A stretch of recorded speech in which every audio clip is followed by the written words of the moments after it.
Just a tip, and we'll carry on with resuming debate. And the honourable member for North Island, Powell River. Thank you, Mr. Speaker. First, I would like to let you know that I will be sharing my time with the member from Windsor-Tecumseh.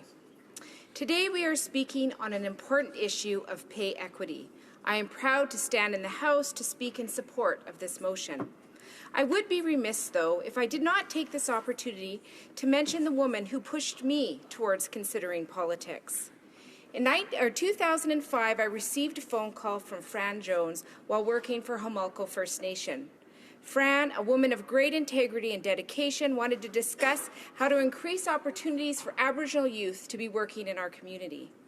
For the following years, I had the honour of calling Fran a friend. She encouraged me to think about politics. She brought me multiple articles about women in politics and why it was so necessary for women to take their space. She knew that women had to take up space to create a better country. Fran left us not too long ago. If it were not for her, I would not have even thought to put my name forward when asked to run in 2014. It is women like her who make the world a better place, and she is sorely missed. Across my riding, women are working hard. They are leaders in their workplaces, their communities, and in their families. Yet it is still largely the work of women that is undervalued. In fact, in Canada, women working full-time are making only 77% of what men make. Even in occupations with high levels of women, for example, nurses, teachers, and administrative workers, women often still earn less than their male counterparts. Mr. Speaker, today I stand in this House to encourage all of its members to stand with us to bring forward this change. It is time for Canada to be a leader in pay equity, rather than to continue to see our country move down the list. We are now ranked by the World Economic Forum as 80th out of 145 countries when it comes to pay equity. Madam Speaker, pay equity is important as it means that jobs must be evaluated on their skill, effort, responsibility, and working conditions. Too long have job titles been used to pay women less in many sectors. I know that in my travels across the riding, I am consistently talking to women around striving towards leadership positions and politics.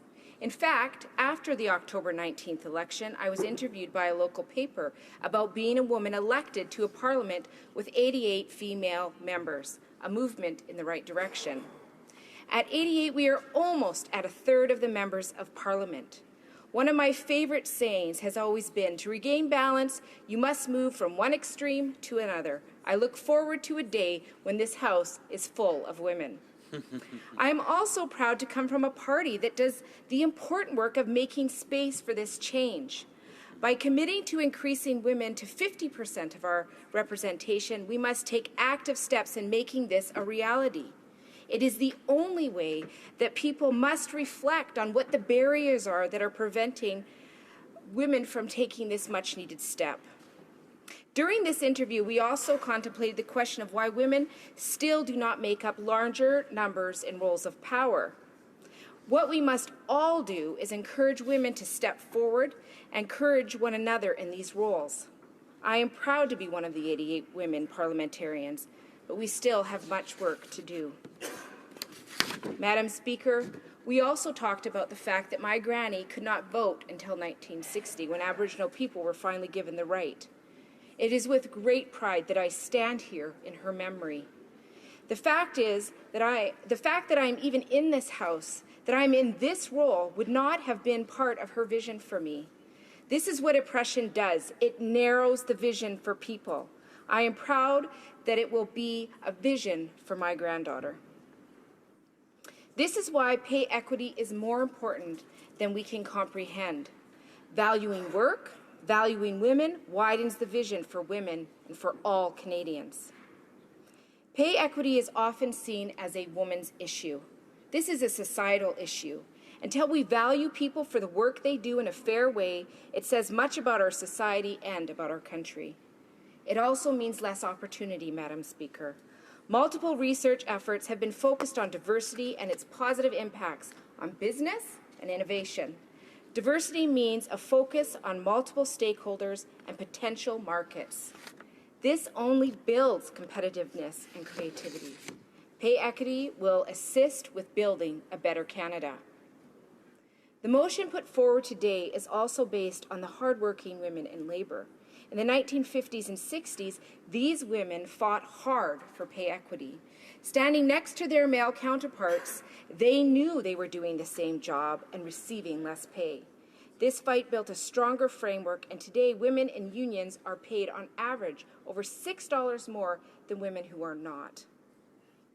In May of 2015, a report called Women as a Catalyst for Economic Growth was released. This report showed that Canadian working women are making $8,000 less than men doing an equivalent job. This gap is double the global average of $4,000. Madam Speaker, this report confirmed that although women comprise nearly half the Canadian labour force, they make up just 5.4% of Canadian CEOs. There is much work to be done. As I knocked on many doors in my riding, I heard the story repeatedly of women who had given up their work because childcare was too expensive. They simply were not making enough. These women were worried and shared their concerns about retirement, about building their careers, and about being an example to their children.